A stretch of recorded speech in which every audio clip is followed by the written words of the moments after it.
mbokki auditeur Rewmi FM téléspectateur Rewmi TV daleen na jàmm seen émission espace jeune jotaay ndaw ñi la fii ci Rewmi FM Rewmi TV lañ koy amal tous les mercredis de 15h à 16h ñuy jégalu bu baax ci retard bi nga xam ne jot nañ koo amal tey ñu dalal kii di Oumar Diallo moo jiite lii di UNBS di Union nationale des boutiquiers du Sénégal ñu war a fas yéene revisiter rek njëg yi nga xam ne ay jamono ci ginnaaw wàññi woon nañ ko ci biir marché bi donc moom moo fi toog ngir ñu waxtaanee li ni mel Mor Fall tey donte dañuy daal di sottee rek rubrique actualité ma bàyyi la nga nuyu auditeurs yeeg auditrices yeeg téléspectateurs. Sylvie maa ngi leen nuyu di nuyu suñu invité du jour di nuyu mboolem ñi nga xam ne saa su nekk rek saa bu jotee ñuy teewlu ci émission espace jeune. leen jox seen wàccuwaay ñoom ñëpp leen nuyu. merci Mor Fall ñu dalal Oumar Diallo président UNBS Union nationale des boutiquiers du Sénégal ñu bàyyi la nga nuyu auditeurs yeeg téléspectateurs yi. maa ngi nuyu Sylvie maa ngi leen nuyu di nuyu sëñ Fall nuyu képp kuy bàyyi xel Rewmi FM. di jégal bu baax nag ndax amaanaat retard bi si man la di si ñoom. tali bi nag yenn saa yi moom mooy xaw a commandé tuuti. dëgg la ak travaux yi dañ koy daal di nangu donc tey dañuy waxtaanee rek Oumar ay weer laay wax sax ci ginnaaw nguur gi wàññi woon na yenn njëg yi ceeb bi wàññi woon nañ ko diwlin bi wàññi woon nañ ko suukar bi itam wàññi woon nañ ko mais ñu nemmeeku dañoo dem ba si biir mu mel ni dafa am laisser aller ci biir loo ñu mën a expliquer ci loolu diggante bi ñu wàññee ak li mu yokkee dafa gaaw. waaw loolu dañ ci indi benn leeral bu njëkk. mooy produit yi nga xamante ne dañ ko homologué prix yi ñu bëri xamuñu ko moo tax yenn saa yi muy jaxasoo ci wàllum yokk ak wàññi. yi nga xamante ne yooyu lañu wàññi prix yi mooy diwlin bi nga xamante ne moo nekk ci bouteille bi. mburu bi daal je sais que wàññeeku. yokkul du moins yokkul. voilà diwlin bi nga xamante ne moom moo nekk ci bidon 20 litres bi ñuy natt moom la ñu wàññi prix bi ceeb bi nga xam ne mooy ceebu ordinaire moom la ñu wàññi prix bi suukar si ñuy def ci mbuus moom la ñu wàññi prix bi fu mu toll nii constat bi ne ci marché bi mooy suukar 600 lañ koy jaayee. mais yokku na am na ñuy jaay 700. waaw mënuñu miimal ñëpp mais fu mu toll nii def fa dégg yàlla au minimum à 90% ñu ngi respecté prix bi. ñu ngi koy jaayee 600 francs ndax ñun suñu bopp bu ñu décidé wàññi gi dañoo jugoon taxaw ñu ne ak lu muy mënta metti ñun wàññi gi ñun ñoo koy appliqué lu suñu bopp. kon ba nga xamante ne amaana ñi gën a bëri ci yéen mënoon nañ dem ci boutique ñàkk fa gis suukar mais pour ñu jaay prix bu ëpp 600 francs ñun mosuñu ko nangu. te am na réussite bu mag am na ci macha allah. kon suukar si nga xamante ni ko homologué. boo bàyyi xel boo mu toll nii boo demee ci boutique nga gis 600 lañ koy jaayee. mais bëri na boutique yu koy jaayee 700 tamit. ba ci soble bi pomme de terre yooyu yëpp dafa yokku. waaw léegi ñu ngi woon ci produit yi nga xamante ne prix dañ ko homologué. suukar si def cee bokk diwlin nu natt 1000 francs lay jar fépp loolu c'est officiel. mburu 150 lay jar fépp. prix gaz ak yooyu ba léegi prix boobu changé wut. ceebu ordinaire 410 lañ fixé boutique di ko jaay 400 francs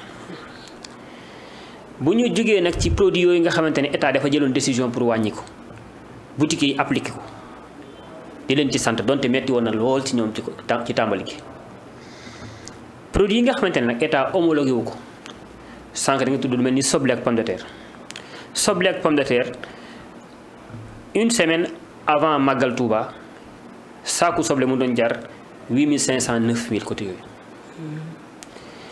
une semaine après saaku soble di jar 15000 ba 18000 alerté woon nañ waxoon nañ leen bu ngeen bàyyiwul xel ci lii di xew problème dafay am ndax lan ndax ñi yoroon soble bu ñu jëlee seen soble yóbbu ko Touba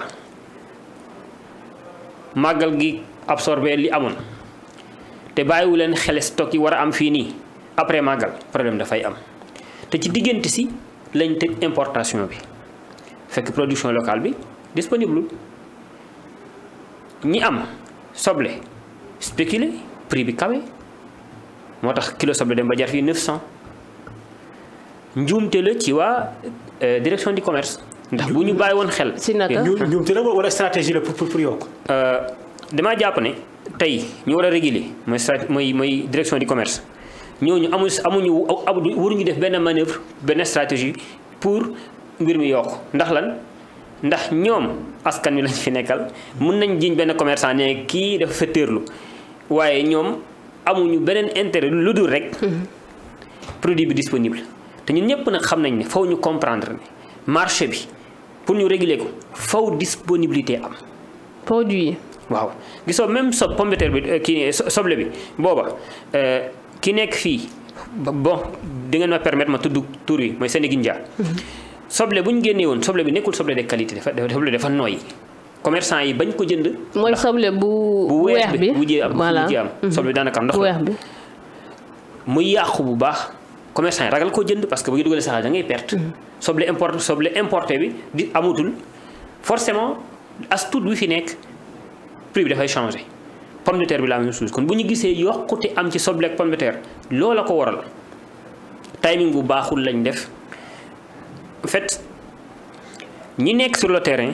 war a xam li stock bi moo fi nekk exact ñu xam lu ñu soxla consommation par jour wala consommation mensuelle amagut cela veut dire que fu mu toll nii ñun produit bi dafay nekk fii rek ñu gis ne bëri na rek ñu ne doy na alors que mun nañ ko écouler ci temps bu gën a gàtt kër bi nga xamante ne moom lañ prévoir woon loolu bu amee forcément da ngay gis ne offre bu demee ba supérieur demande bi dafay am dafay prix bi dafay wàcc mais bu cas contraire ba amee rek dafay wàllum ceeb bi boo gisee ceebu ordinaire bi prix bi changé wut yëgut mais ceebu parfumé bi waaw boobu cher na dafa cher comme am na benn sac bu bleu bu nekk fii nii 24000 la sac bi waaw mooy prix de revient bi nga xamante ne moom la ko boutique bi di jëndee as nu mu ndaw am nañu ko jaay 24500 ba 24750 boutique bu ko jëndee plus transport ak sachet et cetera kon ça veut dire forcément dafay impacter prix bi loolu nag mënuñu problème bi am mooy yokkute gi ak wàññeeku gi xamuñu fuñ koy décider. dafa mel ni dollar day xëy rek wàcc. yéeg te alors que lii dafa waroon nekk loo xamante ne képp ku fi yokk rek dafa am fa war a jaar képp ku bëgg a wàññi tam dafa am yoon woo war a jaar. kon dañ ciy jiñ boutique yi mais au fond bu ñu xoolee ba si biir dañuy gis ne boutique bi c'est le responsabilité bu tuuti la ci am ndax produit yi nga xamante ne soble bi demoon ni ba yéeg nu muy wàccee noonu ngay gisee ni boutique bi dafay adapté wu ci prix bi ndax lan ndax concurrence bi nekk seen diggante il est obligé mu wàcc pour ngeen mën a jënd. kon daal jàpp nga ni ba ñu wàññee njëg yi ba léegi yéen a ngi respecté njëg yi nga xam ne dañ koo homologué wàññi ko. loolu moo am na moom. d'accord merci beaucoup Abdoulaye Tidiane Anne pour ce commentaire noonu la ñuy def donc ñu waxtaanee rek li nga xam ne moo ñu fi tax a toog mu di politique wàccaayu élection législative yi Abdoulaye Tidiane Anne yow nga bokk ci jeunesse patriotique J2 Thiaroye Kaw yaa yore stratégie formation PASTEF daanaka ci élection yi waroon nga bokk ci liste yi. waaw bon xëy na jeune la mais en JPS en tant qu'entité ñun boo nee jeunesse patriotique rek ci PASTEF daa am tàkkantal lu ñu ko jox mooy maanaam JPS.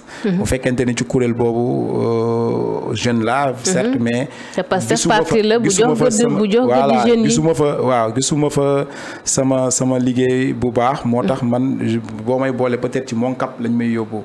mouvement des cadres bien vrai que jeune là mais JPS nekkuma ku fa actif donc mais jeune là quand même maintenant par rapport ak parti bi formation bi nga xamante ni au niveau de Djiddah Thiaroye Kaw la stratégie loolu et pour la stratégie quand même moi j'ai été responsable de la stratégie depuis 2018 depuis l'installation d'ailleurs de PASTEF dans Djiddah Thiaroye Kaw dans la même séance tenante ci 2018 ba ñuy installé foofu AG bi ci lañ ma joxee responsable chargé de la stratégie maintenant c'est après 2021 lañ defaat beneen AG élargir maintenant assiette bi gis ni bu soxla nañ beneen pan parce que on avait tellement massifié on a créé l'ancrage et cetera donc on avait fait des journées de préparation en préparant les TDR loolu yëpp ñun ñoo ko doon def maintenant on a vu quand même l'importance ou bien le besoin de voir le responsable chargé de la formation dans DTK ci lañ ma ko greffé donc di wax tamit ci au niveau des candidatures xam nga candidature moom ñun ñëpp Pastef boo gisee Pastef daanaka candidature yi boo gisee amul coow bu bari parce que lu tax amul coow bu bari mooy affaire bi dafa ñun Pastef dafa nekk loo xamante ni dañoo am chaîne de transmission dafa am loo xamante ni tey par exemple tey boo jëlee 2018 ba 2023 ba 2024 ñun daawoo leen ñu woon gis ci plateau yi ñun suñu genre gi. parce que il y avait des gens qui géraient le top management tey ñoom la yàlla jox nguur gi et nous étions beaucoup plus au niveau opérationnel. donc la base liggéey les cellules travailler les sections au niveau des communes et travailler les coordinations au niveau du département wala des départements ci loolu lañ gënoon focus. donc loolu moo nekkoon boobu chaîne de transmission mais boo gisee tey ñee jug nañ. dem nañ ci beneen niveau stationnaire donc pour loolu mooy wane ni Pastef dafa assurer au fait léeg bi donc ñeneen ñi aussi dina am ñeneen ñu ñëw nekk suñu place ñun bu ñu nekkoon ñun tamit ñu mën a yéeg tuuti nekk si beneen niveau. de ce fait que boobu courant de transmission ak boobu esprit Pastef bu nekk suñu ADN. daf ñu forger ba ñu am détermination boo xamante ni dina tax ñun ñett mbir daf ñu dab ci suñu détermination premièrement d'abord savoir mooy xam-xam loolu mooy laltaayu Pastef loolu moom xamee nañ ko ci Pastef.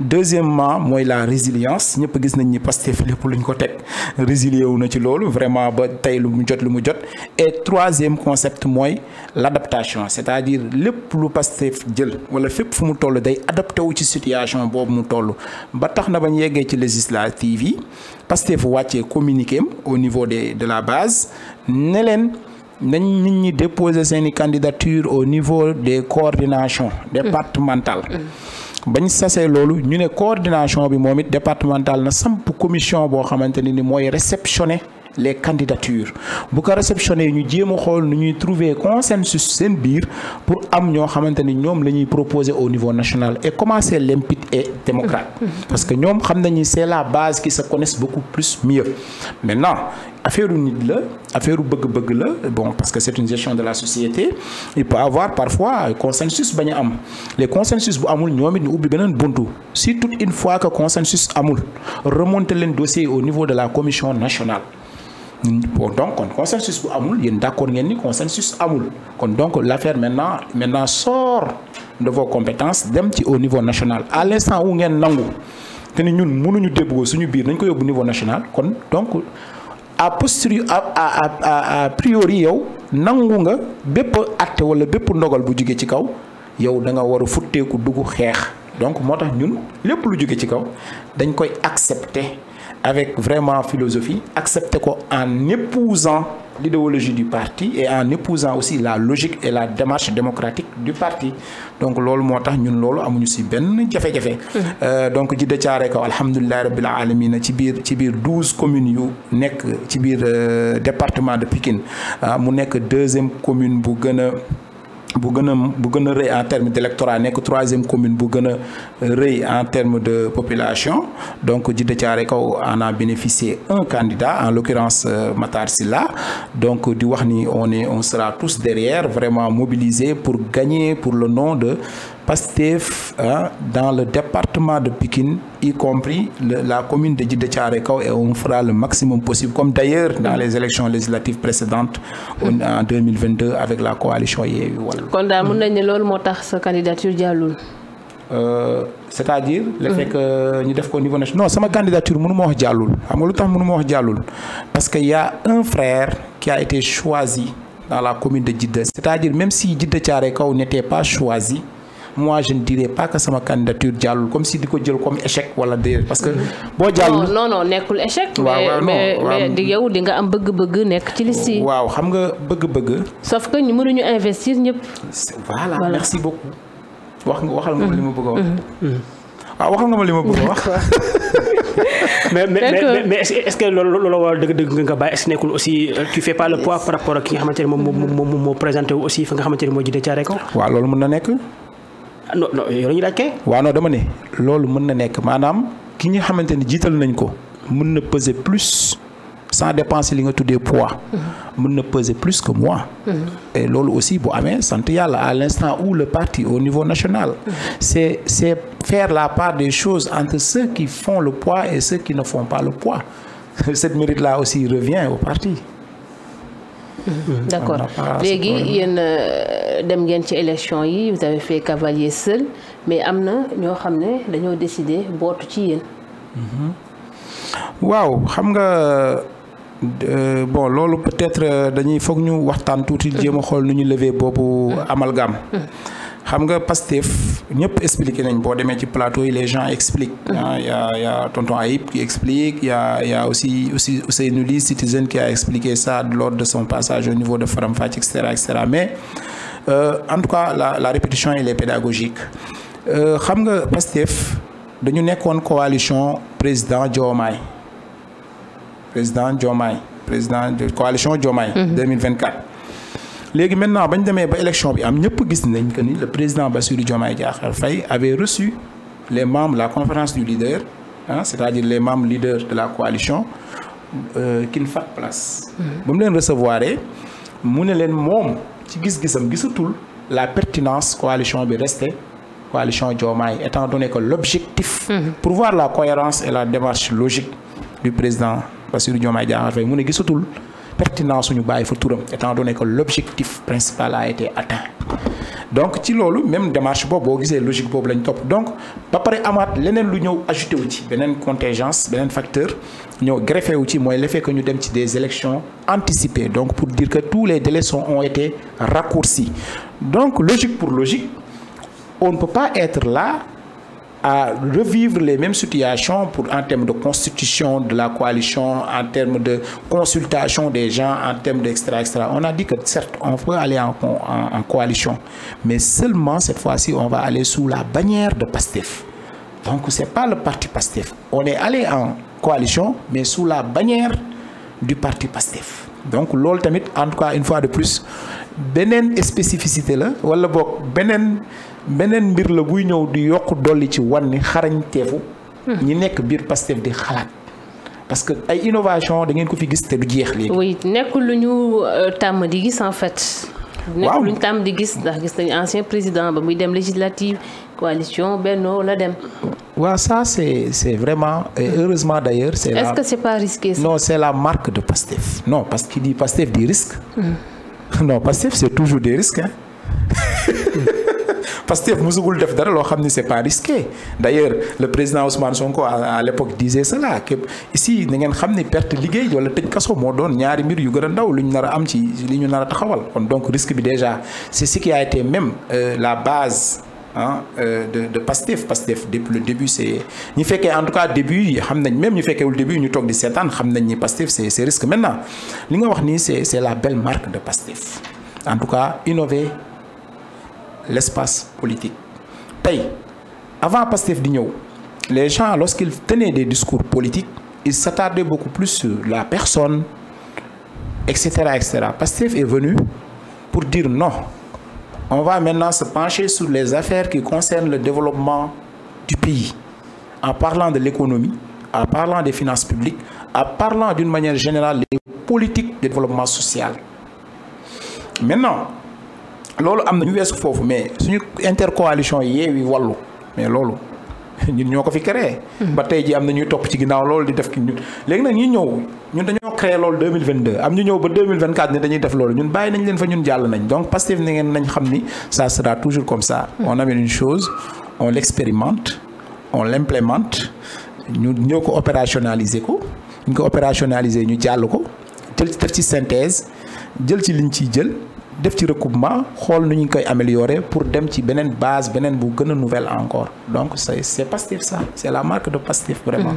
Aïssatou dañuy tàmbali di la féliciter d'abord ci prix bi nga xam ne MEDES jagleel nañu ko 7e salon Africatech je pense 7e la non moo fa 7e édition voilà ñu jagleel la benn prix boo xam ne yow start-up bi da nga ko jagleel concert laaj bu njëkk bi lan mooy sa motivation nga créer start-up boobu. D'accord damay commencer d'abord par wax leen te jaajëfal bi yéen a ko moom. ndax waa MEDES comme ni ñu ko defee jaajëfal bi ñoom ñoo ko moom. nekk start-up Sénégal fii yombul waaye gis ku jàpp say mbagg yëkkati la wone la ci li ngay liggéey. alors que yaa ngi ko doon def ay at. loolu am na solo boo xamante ne lu jar a bàyyi xel la ak c'est quelque chose boo xamante ne ñëpp dañ ko war a reprendre pour ñu mën a dooleel start-up yi nga xamante ne ëllëg ñooy nekk futur entreprise privée yi fii ci Sénégal. comme ni nga ko waxee nag Asker dafa nekk loo xamante ne dafa juddu ci naqar ndax dañ naan entrepreneur yi ñi ci bëri dañoo rafet xol rafet xol mooy waral suñu jaaree su lu metti ñu jéem a wuti solution bokk kook askan bi ba loolu dootul amati. En 2018 dama dund ñàkk doom boo xamante ne li ko waral mooy équipement bu défectueux maanaam équipement boo xamante ne amaan na su amoon wala garab boo xamante ne amaan na su amoon tey jii maa ngi doxatoog sama doom. léegi loolu yeeñu si donte ñi ngi woon si milieu médical bi ndax en tant que biologiste yàgg nañ ci xam nañ lu xew si hôpitaux yi et tout ça. loolu bi ñu fa jógee mu yeeñu ci ñu bëgg xam nan la ñu mën a tegee ay solution yoo xamante ne suñu mbokk yi nga xamante ne seen loxo jotul seen ginnaaw ñu mën di jot ci faj bi si ni mu gën a baaxee si ni mu gën a yombee si ñoom amaan na sax ñu dogaale jafe-jafe yi nga xamante ne mën nañ ko am si su fekkee ne faj bi dem na ba sore. loolu moo jur Asker juddu nag nekk entreprise boo xamante ne tey jii au début ñi ngi doon concentré wu si jàppale ñëpp def lépp waaye fi mu toll nii Asker dafa jël bëtam teg ko si santé de la femme maanaam nekk Femtech loo xamante ne lépp loo xamante ne mën na yombal santé de la femme mère enfant Asker si loolu lay dox pour yombal askan bi yenn yiñ fiy dégg ñàkk doom di jur loru yenn feebar yi nga xamante ne mën nañ ko prévenir Asker di ci ut ay solution yu mucc ayib di ko indil askan bi. dëgg la ma ñëwaat ci start-up bi ndax amoon nga ay jafe-jafe pour nga taxawal ko. waaw comme start-up yëpp Sénégal rawatina nag ñi nga xamante ne dañuy yëngu ci santé bi ndax santé moo nekk loo xamante ne dañ naan du comme jaay Dakar wala jaay màdd. dafa nekk loo xamante ne dañ ko réglementé. léegi nag jafe-jafe yooyu sax nag ba tey jógu fi. ndax day li ñuy jànkoonteel ndax li muy laaj ci koom-koom wala li muy laaj ci personnel bu qualifié pour ñu mën a am autorisation yooyu ñun suñu doole du fa àggee. donc li ñuy bëgg a def dëgg yéene bi ñuy bëgg a am dëgg solution yi ñuy uti dañuy jànkoonteeg lépp li nga xamante ne mooy affaire réglementaire. loolu dafa bokk ci liy tënk start-up yi dafa bokk ci li nga xamante ne innovation soo ko fi indee amaan na su defee at wala ñaari at dee suux. ndax su boobaa da ngay am jafe-jafe. mën a am autorisation pour doxal li nga bëgg a doxal ak yéene bi nga ci am. mais kon boo déggee kon est-ce que boo nu waxee nii kon est-ce que entreprendre Sénégal est-ce que yomb na si jeunes yi parce que boo expliqué nii jeune am projet est-ce que boo waxee nii dina day wane ne entreprendre au Sénégal si wàllu projet si jeunes yi est-ce que yomb na. yombul soo ko bëggee teg si yoon yombul ndax comme niñ koy waxee mën nga toog sa ruq ne da ngay entreprendre. wax ne yaa ngi def waaye soo ko bëggee teg ci yoon bëgg a jógee ci start-up jàll ci entreprise te moyenne entreprise jàll ci def scale-up jàll ci entreprise bu mag faaw nga structurer sa entreprise loolu nag nguur gi mi ngi ciy def jéego yu rëy à travers ay ADPME à travers agence yi nga xamante ne ñu ngi fi teg ñu ngi formaliser entreprise yi ñu ngi accompagner waaye lii niñ koy waxee nerf de la guerre mooy koom bi jafe na pour ñu jot ko. mais institution yi fi nekk DER bi ngi fii. waaw xam nga institution yooyu yëpp soo amee 200 300 400 entrepreneurs yu taxaw ku nekk fëgg sa bunt. ku nekk di nga ko compal waaye li muy soxla pour màgg du ko am. li muy soxla pour mu màgg dëgg màgg bi war ba nga xamante ne dina autonome dootu soxlaati fëgg benn bunt loolu du ko am. moo tax nag loolu dañ siy woo état bi mu gën si bàyyi xel nga xamante ne dina mën a créer des champions nationaux ndax loolu c'est important ñu jël benn start-up mu nekk ndaw ñu accompagner ko jox ko li mu soxla mu màgg ba ñëpp jariñu si ba mu mën a dem beneen réew ak beneen réew moom mën na dëpp si sax dimbali ñi nga xamante ne ñi ngi si même secteur que moom pour que ñu màgg ñoom it nga xamante ne loolu dina créer benn autonomie si secteur yu bëri si dëkk bi. d'accord justement ñuy wax financement yow yaa ngi ci milieu bi nguur gi fi bàyyeekoo Macky Sall annoncé woon na sax d'ailleurs financement yu bëri jagleel ko start-upers yi ndax sentir ngeen loolu. waaw loolu nag man personnellement du ma ne jot naa si du ma ne jotuma si ndax am naa ñu ma jote accompagner si sama structuration comme ni ma ko waxee léegi ju si mel ni ADPM yi ma accompagner mais li si gën a bëri man jàppale bi ma am ay ñi jógee si biti la te comme ni ma la ko waxee financement yiñ lay jox du li lay doy pour fa nga bëgg a àgg nga dem fa donte ñi ngi liggéey di sukkali suñu entreprise de nos propres moyens waaye day yéex boo xamante ne loo mënoon def ci at ci ñaari at ci ñetti at danga koy def si juróomi at ndax sa poche ngay génne léegi lii doon faciliter les choses comme ni nga ko waxee nii mooy que ni manque yi nekk ci réew mi ñu nangoo accompagner structure jeunes yi et que bañ a teg seen ndodd yi yenn garantie yi tantaa nag état bi fi jógee par rapport ak financement yi ñu waxee tout ça man su weesoo accompagnement wu ADPM man personnellement gisuma ko waaw man jotuma si daal. Abdou Diouf ñu bàyyi la nga nuyu ñi lay déglu di la seetaan. asalaamaaleykum wa rahmatullah maa ngi nuyu ñëpp maa ngi tudd Abdou Aziz Diouf jiite président bi nga xam ne moo yor lépp loo jëm ci président bi nga xam ne moo jiite ci lépp loo xam ne moo jëm ci social. di ICOTEP. président moo sekk désigné ma yónni ma fii. pour ma ñëw teewal fi association bi wax lan mooy mbébétu association bi ak fan la bëgg a jëm ak fan la ko bëgg a yóbbu. d'accord balaa ñuy ñëw ci association bi peut-être am na loo mën a wax ci loo mën a commenter ci rubrique actualité du jour gaal bi nga xam ne jóge na Bargny bëggoon dem Espagne daal di réer. waaw loolu moom dama ci am benn xalaat boo xam ne li may def mooy li ma ciy def daal mooy conseil ndaw ñu ko wax. parce que tukki bi metti na. voie normale bi sax boo ko xoolee dafa metti papier yi ngay ut dossier ngay déposé ba dem waxuma ne nga jël yoonu gaal gi vraiment man li ma bëgg daal mooy ndaw ñi am patient ñu am patient xam ni que dëkk bi xëyul sotti te vraiment am nañu yaakaar ci bu baax ci nouveau régime bi ñëw gëm na ni dëkk bi dina am changement parce que wax dëgg yàlla indi na wax nañ fi yoo xam ni ak teg nañ fi loo xam ni suñ ko doxalee gëm naa ni ndaw yëpp pertoon espoir dina am espoir mais nag li may def mooy damay ñaaxaat état bi rek mu continuer def ay recherche parce que ñun ñëpp ay doomam lañu parce que président moom moo jiite réew mi kon nag bu amee ay doomam yoo xam ni depuis le 5 xam nga le 6 ba léegi ñoo ngi ci àll bi kenn xamul fu nekk kon nag yaakaar naa état bi mu ngi ciy def effort mais famille bi ak ñooy ñaan état bi gën a def effort rek pour ñu xool ndax ñoo jël leen trouver si y a des vivants ñoo xam ne y a des vivants bu fekkee am na ay morts ñoo xam ne ay morts la ñu ma récupérer seen i corps kon nag ñu gën a ñaax xale yi daal vraiment ñu patient xam ni dara xëyul sotti.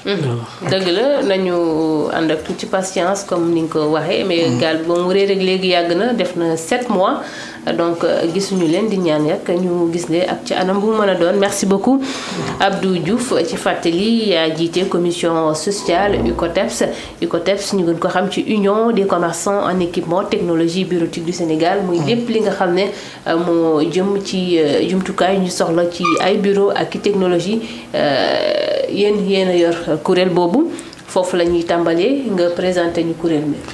waaw xam nga association bi ICOTEPS dafa ëmb ci ay pàcc yu bëree bëri parce que ñi ci bokk dafa bëri comme ni nga ko faram-fàccee léegi képp koo xam ne yaa ngi ci nouvelle technologie bi yaa ngi ci képp koo xam ne yaa ngi def ci informatique yaa ngi ci képp koo xam ne yaa ngi ci électronique yaa ngi ci képp koo xam ne yaa ngi ci téléphone yaa ngi ci képp koy def web design yaa ngi ci biir kon nag yaakaar naa loolu lépp association ICOTEPS moo ko ëmb. léegi nag li waral loolu lépp nag dañ toog ba xam ne dëkk bi dafa toll foo xam ni que nit ñi léegi ñuy disparaître ku nekk jaar fii léegi ñun ñu booloo suñu doole parce que ñi bokk teen ñooy laxasoo yi got looloo waral ñu toog ni le moment ñu toog créer lu mel ni association bi ëmbul li nga xam ne lépp loo xam ne ëmb na ci nouvelle technologie rek ñu boole leen di xàccandoo di dóorandoo pour mën a trouver yenn solution yoo xam ne mën na gën a am amélioration ci suñu liggéey bi xool na lañ koy gën a jëmmalee surtout di gën a fournir Sénégalais yi des bonne qualité ak loo xam ne que ñoom dinañ ci gis seen njëriñ. kañ ngeen créer association bi ak l'objectif c'est quoi exactement. xam nga association bi ñoo ngi ko créé le 28 juin. ci at bi passé. waaw 2024.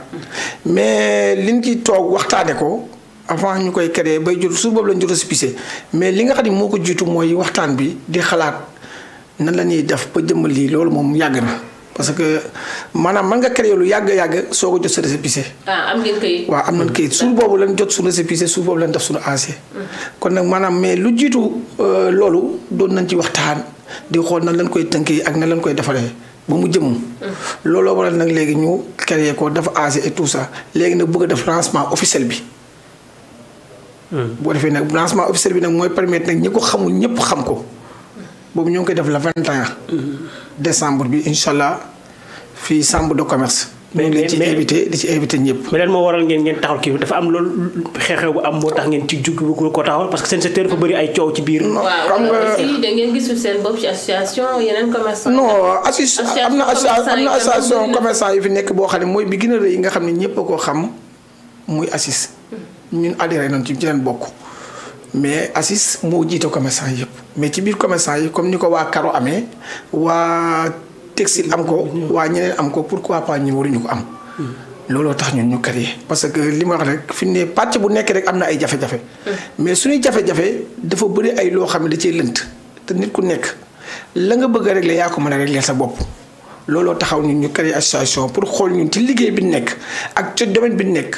lan mooy jafe-jafe ñu jëm koo segg waxtaane ko mënuñu ko waxtaanee te nekkuñu mbooloo mënuñu ko waxtaanee te booloowuñu mënuñu ko waxtaanee moo tamit te amuñu kuréel ndax tey jii lu mën a am ci réew mi buñ doon dajale association yi ñun dinañ jot suñu invitation muy ECOTEPS. boobaa nag bu ñu jotee suñu association suñu invitation ñun waa ECOTEPS suñ demee bu ñu laajee lan mooy seen problème ñu mën koo teg ci table ji mais am nañ yàgg nañu am problème am ci ñu nuy bootu bu ñu demee ñoom ñuy waxaaleel. mais bii yoon. moo waral ñu créé waaw non dinañ bootu mais am na domaine boo xam ni ñun ñooy dem jëmmal suñu bopp. waxal suñu bopp li nga xam ni ci taabal ji moo ñu ñor ñu mën ñu koo saafaral. ndax da ngeen gisul seen bopp ci ACIS. non kay gis nañ suñu bopp. parce que lan moo tax ñu gis suñu bopp ñoom lépp loo xam ne ñoom ñoo ngi koy def ñoom ciy waxtaan ak ñun. lépp loo xam ne ñoom ñoo ngi koy def ñoo ngi ciy waxtaan ak suñu bopp du question ko ku ut sa association rek da ngaa gis sa bopp. mais comme ni ko waa Karo yi defee ñeen ñi def ko ñun tamit doon bëgg a defee noonu mais du ñàkk nag ACIS moom doon koy nangul li nga xam ni moom du représenté ci biir commerçant yi. d'accord mais kon yéen da ngeen gis ni ñeneen ñi ñu ngi def yéen tam ngeen taxawal seen kuréel. non du question la parce que nee naa la ñun ba ñuy xalaat di ko sos. boobu am na ñoo xam ne sax existé tuñ mais loo gis lu nekk da nga koy togg ba mu ñor boo ko yàqee nit ñi mën koo jariñoo. moo tax vraiment ñu jël suñu temps di ci xalaat ànd ak vraiment président. moo xam ne am na expérience ci liggéey bi mu nekk.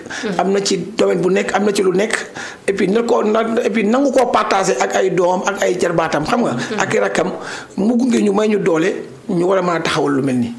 mais du question que nii dafa am ñu taxawal rek doo war a taxawal déedéet.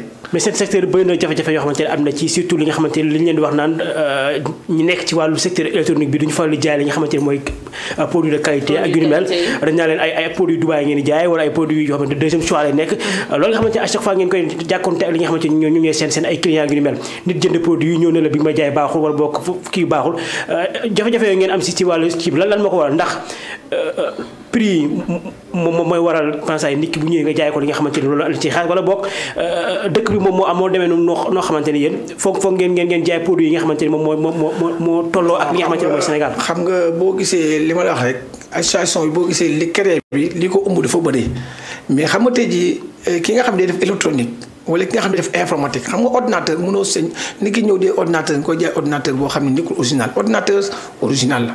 soo demee ci cartouche yi ñuy utiliser des ordinateurs original boo demee ci wàllu bureautique bi papier yi ñuy jaay et tout ça original la soo demee ci wàllu électronique bi électroménage bi et tout ça marques yi nga xam ne ñoo fi nekk yépp sont des marques originales. c'est de bonne qualité. c'est que nag nit nag mënta ñàkk benn suur benn défaut de fabrication mën a ñàkk ci benn lot boo xam ne da nga ko jënd mu am benn défaut de fabrication mu tombanteeg benn client boo xam ne moo tamit amul patient kooku boobaa moo tamit li muy def moo day taali rajo rek day wax mais boobaa da nga koy comprendre yow mi nga xam ne yow yaa ko jaay wala yow mi nga xam ne yaa ko fournir moom bu ñëwee ak maire wala mu ñëw ak noo xam ne ton boo xam ne yow yaay xool noo koy gérer ba canaliser ko ba xool ban solution nga ma def ci moom mais vraiment ñun moom li ñuy jaay certifié ak garantie la.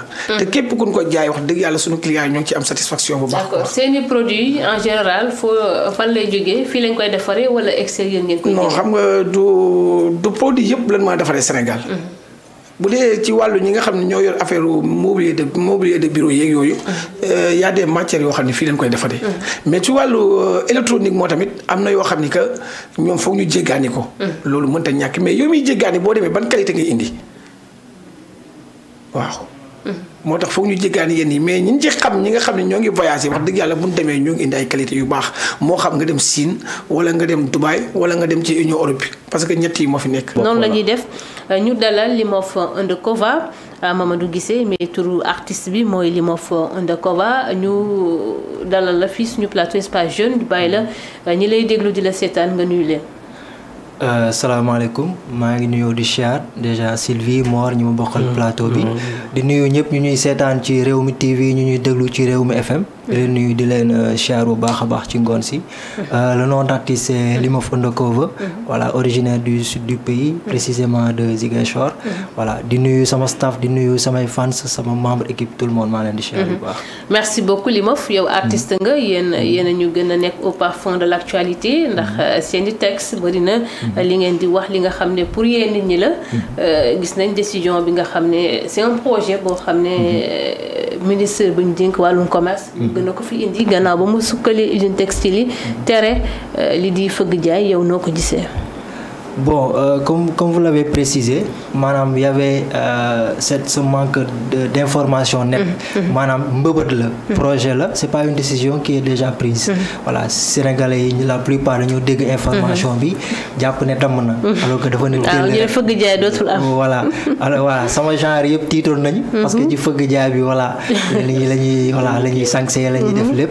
Voilà, xaw nañu tiit té aussi suñuy frères ay suñuy sœurs yu bëri ci lañuy suturlu ci lañuy liggéey tous les jours ñu ngi ci même dimanche ñuy jaay fëgg jaay amuñu noppalu ci la ñu nekk tous les jours voilà mais comme le ministre l'a précisé projet la réew bu demee ba toll fenn fi du moom mooy dàqal boppam fëgg jaay mooy demal boppam effectivement voilà c'est pas des choses qu'on force wala qu'on impose par des lois mais moom mooy dem ba voilà centre commercial yi bu demee ba bëree et puis liggéey yi gën a formel loolu yëpp ça va disparaître peu à peu te faut comprendre que nguur souvent lu koy déranger mooy ci li nga xam ne amu ci contrôle voilà parce que c'est un secteur informel pour la plupart c'est un secteur informel nguur amu ci maanaam lu bëri lu mu ci tiré amu ci contrôle te loolu nguur bëgg ko nguur dafa bëgg lépp lu nekk ci réewam mu am ci contrôle am ci maîtrise est-ce que tu vois mu mën jaar ci loxom voilà pour que mu mun a développer en fait voilà fëgg jaay ak yeneen c'est des secteurs informels yi nga xam ne c'est pas organisé contrôle bi yombul voilà moo tax ñu ci mbëbët loolu yëpp di ñaan yàlla voilà Sénégal egg ci jamono yooyu nga xam ne loolu yëpp day nekk suñu ginnaaw amen merci beaucoup pour le commentaire Limov Undercover di remercier suñu auditeur ak suñu téléspectateur Mbaye Mbengue Dieng ci régie bi Bachir Cissé ci partie technique bi donc dañuy soobu ci suñu waxtaan nga wax ñu rek tur bi fan la jógee Limov Undercover parce que Mamadou Guissé moom lañ la tuddee waaw mooy sama tour de naissance Limov Undercover c'est une composition déjà le premier mot Limov sa composition c'est la libération des mots par la force des mots la libération des mots le pluriel de mal par la force des mots voilà c'est une composition que j'ai fait de manière artistique voilà venant déjà du mot Limov voilà ce qui a donné naissance à Limov comme nom d'artiste ensuite le mot Undercover a rejoint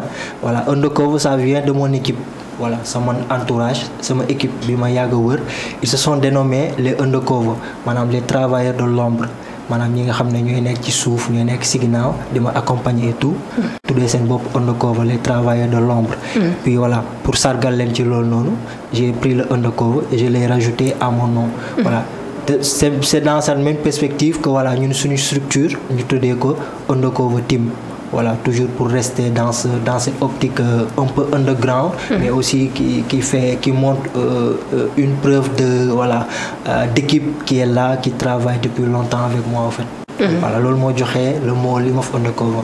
D'accord lan moo la dugal ci musique ak fan nga jógee exactement. Bon la musique rap ça m'est venu de deux facteurs. Le premier facteur, c'est déjà la passion que j'avais pour cette culture. Et puis, le deuxième facteur, c'était l'environnement dans lequel j'étais. Parce que mon environnement j'étais entouré par des animateurs de radio. Voilà, je fréquentais beaucoup des animateurs de radio, dont ànd ak ñoom, plus particulièrement LGO Sud FM Ziguinchor, ma koy accompagner dans son émission, di ko defal même des chroniques, di palper avec lui des sons, des sélections, etc. di recevoir et inviter, may toog di seetaan loolu noonu yëpp. Et grâce à ça, j'ai fait la rencontre de plusieurs artistes, notamment lors du prélude du Fesman qui a eu lieu à Ziguinchor. Ma rencontré ci ay Dëggti, ay Pakoti, voilà, plein d'artistes, ay Kër Gi Crew. Voilà, au fil de ces contacts, de ces waxtaan yooyu noonu, ma gën a am passion ci culture bi, di découvrir c'est quoi le hip-hop, culture bi lu mu làmboo, ma ci recherche di si xam nank ba à la suite de ça aussi j'ai rencontré un grand artiste que je salue, Fadji bu Tigrim bi. Voilà, les connaisseurs du hip-hop ils le connaissent bien. Voilà, c'est l'un de la première génération, je dirais. Voilà, on a discuté lui et moi, et c'est ce jour-là que j'ai eu ce déclic. Voilà, je vais m'y lancer. À la suite de ça, j'ai formé un groupe avec des amis que je remercie. Mon premier groupe c'était Bad New Shit. Voilà, on a fait plein de choses ensemble. Ça a duré un an et demi. À la suite de ça, voilà, il y a eu une cassure parce que c'était le moment de se séparer, ku nekk dem à l'université et tout. Ensuite, à l'université aussi, j'ai eu un deuxième déclic qui m'a poussé à continuer cette musique, mais en solo. Voilà, j'ai commencé ensuite la carrière en solo, et depuis lors, voilà, je poursuis des projets en solo. À la suite de ça aussi, une équipe s'est formée autour de moi, comme j'ai dit, Undercover Team. Voilà, ñu ñëw gën ma yokk doole. Sur ça, voilà, ma jàpp ci di ci push bu baax ba ma egsi fii tey. Donc kañ nga commencé exactement, oui? Bon, mon premier groupe s'est formé en 2012. Voilà, Bad New Shit, on s'est formé en 2012, 2013. Voilà, ñu nekk si. Ensuite, en 2014, ci la rejoindre l'université Gaston Berger de Saint-Louis. Ma dem fa, j'ai fait quelques mois. Voilà, yi nga xam ne je me suis pas remis sur le fil. Mais après, il y a eu quelques facteurs, quelques influences. Je me suis dit pourquoi pas me continuer, commencer woon naa ko te am naa amour bi, am na lu ma si xam, am naa si lu ma si mën a def. Et là, en 2014, c'est là que j'ai commencé ma carrière en solo, en fait. Voilà. Mais pourquoi nga ko choisir li nga xamante ni mooy rap? Parce que bu ñu ci sa sant gisee d'habitude dañ naan ay maabo lañ ngir yoo affaire yooyu. Donc pourquoi nga choisir li nga xamante ni moom mooy rap bi, alors que beneen son mi ngi fii comparé ak sant bi nga am griot yi way si wayu kii yeeg yooyu ak wayu mariage yu mel. Distinction boobu nga jël rek ne man da ngay rap, alors que yeneen musique yi ngi fi yoo xamante ni peut-être moom la gën a mën a may le choix du rap en fait. sant bi nga yor. Voilà, comme j'ai dit au départ, le premier facteur c'était la passion que j'avais pour cette culture, le hip-hop. Maanaam hip-hop c'est une culture en fait. C'est une culture bi nga xam ne rap ci biir la bokk, DJing, breakdance, etc. Mais j'avais l'amour de cette culture parce que c'était une culture que moi qui me permettait de m'exprimer. Parce que de manière naturelle, je suis quelqu'un de un peu réservé, de timide à la limite. Mais grâce à cette culture, je me suis retrouvé dedans. Voilà, ça me permettait de m'exprimer ci samay textes. Et je me défoule quand je suis sur scène. Et tu vois, j'ai vu tout ce que cette culture a apporté déjà depuis sa création, philosophie bu nekk ci culture hip-hop, etc. ak nit yu ma fekk ci milieu hip-hop boobu noonu. boo toogee waxtaan ak ñoom, tu vois que c'est des gens très intelligents.